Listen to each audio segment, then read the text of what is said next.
আসসালামু আলাইকুম। যাদের হর্নেট বাইক দীর্ঘদিন ব্যবহার করার পর ট্যাঙ্কির মাঝখানের বর্ডারটা নষ্ট হয়ে যায়, তাদের উদ্দেশ্য করে এই ভিডিওটা। তো ফাইনালি আমার ভিডিও দেখে চলে আসলো এক ভাই, তার হর্নেট একটা বাইক নিয়ে একটু মাঝখানে কার্বন স্টিকার ইনস্টল করব। তো ফাইনালি আমরা স্টিকারের কাজটা শুরু করে দিলাম। তো ভিডিওটা কেমন দেখাচ্ছে অবশ্যই কমেন্টে বলে যাবেন।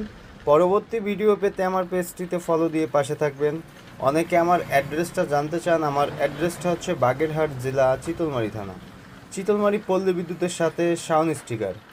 আমার ভিডিও দেখে অনেক দূর থেকে চলে আসলো এক বড় ভাই, তার হর্নেট একটা বাইক নিয়ে। বাইকে আমরা একটা স্টিকার মডিফাই করবো হচ্ছে কার্বন স্টিকার দিয়ে। তো মাঝখানে হচ্ছে কার্বন স্টিকারটা আমরা জোড়া ছাড়া ইনস্টল করলাম। অনেক দক্ষভাবে ইনস্টলের কাজটা শুরু হয়ে যাওয়ার পর ফাইনালি আমরা দুই সাইডের বাড়তি অংশটা আমরা কেটে দিব। বাড়তি অংশ কাটার পর লুকটা কেমন হচ্ছে অবশ্যই দেখতেই পারতেছেন। আর এই গাড়ির পিছেও একটু কার্বন স্টিকার করব, সামনে ভাইজারটা একটু কার্বন স্টিকার করব। তো ফাইনালি ভিডিওটা কেমন হলো অবশ্যই কমেন্টে বলে যাবেন। সম্পূর্ণ ভিডিওর সাথে থাকার জন্য অসংখ্য ধন্যবাদ।